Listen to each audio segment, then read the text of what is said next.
Sandrine Heller, bonjour. Bonjour. Merci d'avoir accepté notre invitation. Merci de m'avoir invité. Je vous en prie. Est-ce que vous pourriez vous présenter un petit peu à nous pour qu'on puisse mieux vous connaître? Oui, tout à fait. Donc, je suis avocate au barreau de Strasbourg.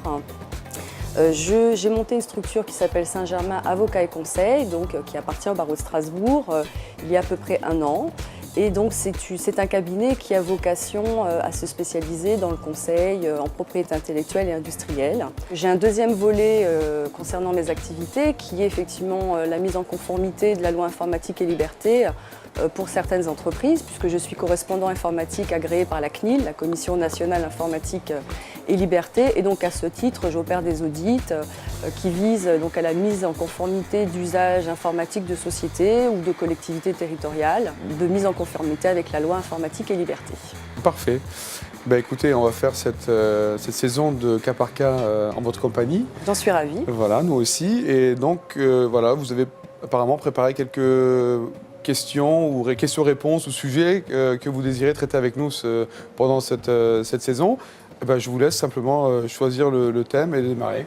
Alors, je vais aborder un thème qui est abordé très très rarement lorsqu'on parle de nom de domaine, qui est le droit d'auteur. Alors tout d'abord, ce qu'il convient de dire, c'est qu'effectivement le droit d'auteur est de façon très peu abordé dans la mesure où il est très difficile à établir. Et c'est vrai qu'en général, lorsqu'on porte une action, que ce soit ou devant l'OMPI ou devant des juridictions nationales, on se réfère plus au droit des marques, qui est beaucoup plus facile à établir qu'au droit d'auteur. Alors tout d'abord, ce qu'il convient de faire effectivement, comme c'est un thème qui n'est pas souvent abordé, il faut d'abord toujours définir les termes. Alors le droit d'auteur, il est posé effectivement dans le code de propriété intellectuelle en France. Il est établi et il nécessite, pour être établi, 2 conditions. On a la première condition qui est la plus difficile, qui est l'originalité et l'œuvre de l'esprit. Alors c'est des concepts qui peuvent paraître un petit peu abstraits, mais qui sont tout à fait explicables. Originalité, ça veut dire quoi? Une œuvre est considérée comme originale et donc à ce titre peut-être protégée par le droit d'auteur si elle est, ça c'est la définition des juges, l'empreinte de la personnalité de son auteur. C'est-à-dire que ce n'est pas l'idée en elle-même qui est protégée, mais la façon dont elle est exprimée. Par exemple, si un cinéaste voulait faire un film sur la Première Guerre mondiale, cette idée-là ne peut pas être protégée puisqu'elle appartient à tout le monde. Par contre, la façon dont il va exprimer cette idée va être protégée par le droit d'auteur. Donc parce qu'elle va être l'empreinte de la personnalité, de l'expression de l'auteur. Donc l'originalité est un concept très important effectivement à comprendre. Et c'est un concept qui est très important pour pouvoir établir le droit d'auteur. La deuxième condition, qui effectivement nécessite sa présence pour pouvoir être protégé au titre du droit d'auteur, c'est l'œuvre de l'esprit. Alors là, c'est un concept qui est un peu plus facile à comprendre puisque l'œuvre de l'esprit, ça veut dire qu'il faut que ça soit un travail intellectuel. Ça veut dire qu'il faut que ça demande un minimum d'efforts créatifs. Donc une fois qu'on a compris ces 2 notions, qui sont vraiment des notions phares, on peut effectivement voir quel est le rapport qu'on peut y faire avec les noms de domaine. Donc les noms de domaine sont souvent des termes génériques. Donc à ce titre, vont vraiment avoir du mal à être protégés par le droit d'auteur. Alors je vais citer un exemple pour être un peu plus pragmatique. Je veux déposer par exemple le nom de domaine latabledesinvités.fr.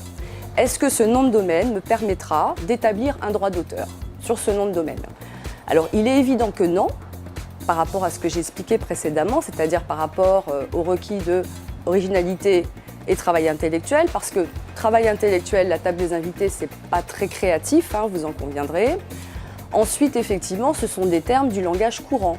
Il n'y a aucune originalité, il n'y a aucune empreinte de l'auteur. Par contre, si pour la même activité, je voulais déposer la table bleue perchée sur la Lune, là, il y a un effort intellectuel qui est quand même, pas énorme, j'en conviens, mais qui est quand même certain. Et on a effectivement une originalité qui peut être établie. Parce que c'est pas dans l'usage non plus. C'est pas dans l'usage, c'est pas une expression courante. Voilà. Une expression, donc c'est effectivement dans ce cas. C'est une création. C'est une création. Ouais, une création. Donc là, parce que bien souvent, ce que vous avez une entreprise qui va monter un site, par exemple simplement pour présenter des activités de restauration. Il n'y a pas de marque qui va être rattachée à cette activité. Et donc de ce fait, elle ne va pas forcément bénéficier d'une protection juridique. Donc le droit d'auteur lui permet, sans passer par le droit des marques, d'être protégé. Alors ce qu'il est important de savoir, c'est que le droit d'auteur, la durée de protection est de 70 ans après la mort de l'auteur. Donc, et ce qui est important aussi pour effectivement les gens qui souhaitent le faire, c'est que ça ne nécessite aucun dépôt préalable. C'est-à-dire qu'on n'est pas obligé d'aller à l'INPI. Le droit d'auteur existe, c'est un droit qui existe de lui-même. Alors effectivement, pour se prémunir de toute difficulté quant à l'établissement de ce droit d'auteur, on peut effectivement le faire déposer chez un notaire, chez un huissier. Il y a aussi également la procédure de l'enveloppe solo de l'INPI qui permet effectivement d'apporter une preuve si à un moment donné on est confronté effectivement à une procédure. Alors pour reprendre un autre exemple, si par exemple, parce que ça on a souvent le cas aussi, de personnes qui souhaitent déposer des noms de domaine qui vont se rattacher par exemple à des titres de romans, à des titres de films. Alors je prends l'exemple, par exemple, si je voulais déposer un nom de domaine qui s'appellerait Le fabuleux destin d'Amélie Poulain, parce que je souhaite promouvoir le quartier de Montmartre. Est-ce que j'ai le droit de le faire? Alors, par rapport à ce que j'ai expliqué précédemment, non. toujours non. Non. Vous avez, Oui. Voilà, parce que effectivement c'est un titre qui est original et c'est une œuvre de l'esprit qui appartient à l'auteur du titre. Donc je ne peux pas enregistrer ce nom de domaine parce qu'effectivement je ne suis pas titulaire des droits d'auteur et que là il y aurait un acte de contrefaçon de droit d'auteur. Ensuite, deuxième exemple, je souhaiterais utiliser le titre du livre d'Alexandre Dumas-Fils, La Dame aux camélias, pour par exemple un site qui viserait à vendre des articles érotiques. Alors là, le cas est un petit peu différent du précédent, dans la mesure où c'est un ouvrage qui a été écrit il y a quand même très longtemps. L'auteur est décédé il y a très longtemps, donc la durée normalement octroyée par le droit d'auteur est échue. Bon. Donc on pourrait a priori penser que j'ai tout à fait le droit puisque c'est tombé dans le domaine public.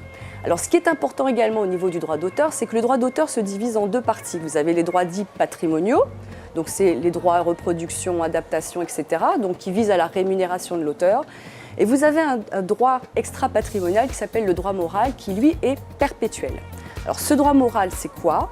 C'est un droit qui permet à l'auteur de se prémunir de toute atteinte à sa réputation. Perpétuel, ça veut dire qu'il est éternel. Donc si par exemple, pour en revenir à mon cas, je voulais déposer le nom de domaine ladameaucamélias.fr, j'ai plus de droits patrimoniaux effectivement, puisque ce titre est tombé dans le domaine public. Par contre, j'ai un droit moral qui subsiste. Et il faudrait donc demander l'autorisation effectivement aux ayants droit d'Alexandre Dumas-Fils pour voir s'ils seraient d'accord pour utiliser le titre de l'œuvre de leur aïeul pour que je puisse vendre mes articles érotiques. Parce qu'effectivement, le fait de vendre des articles érotiques pourrait porter atteinte à la réputation, à l'intégrité de l'œuvre. Alors une question qui vient à mon esprit, c'est que là, on parle donc de création de termes, ou en tout cas de mots qui viennent se juxtaposer pour donc donner naissance à ce qu'on appelle cette propriété intellectuelle ou au droit d'auteur.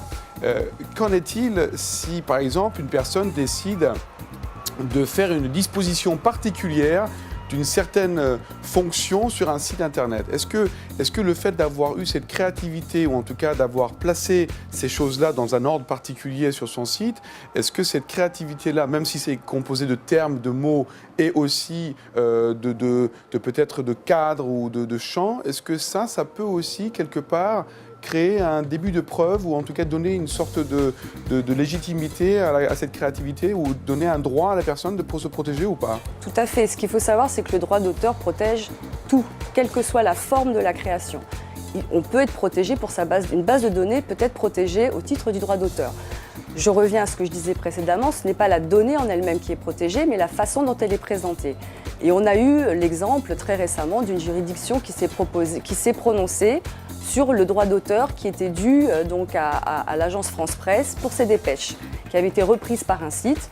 Et donc là, le tribunal a affirmé qu'il y avait un droit d'auteur sur ces dépêches. Non pas sur les dépêches en elles-mêmes, puisque les informations appartiennent à tout le monde, mais sur la façon dont elles étaient présentées, parce que dans ce cas-là, elles étaient bien originales et une œuvre de l'esprit. D'accord, donc la forme pouvait faire penser que c'était le même site en fait. Voilà, une sorte de plagiat. Voilà. Une sorte de plagiat. Mais c'est toujours pareil, vous avez des cas où vous avez effectivement du plagiat, on va dire que c'est du plagiat, mais le droit d'auteur ne va pas être reconnu parce que le site ne va pas être assez original, ou va pas demander effectivement, on n'a pas demandé un travail intellectuel suffisant.